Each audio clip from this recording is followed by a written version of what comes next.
Katropa, kakain tayo ng ating panghapunan, dinner.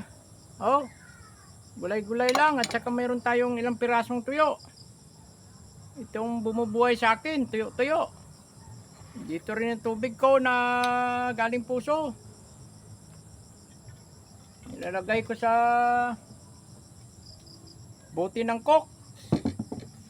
Yun, yung lutuan ko doon, no? Nagluluto ako sa kahoy.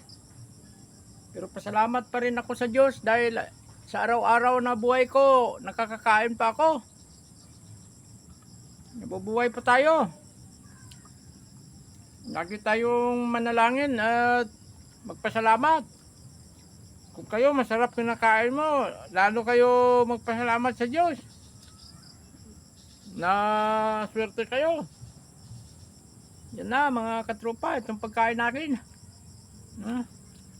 Salamat sa panonood. I love you all.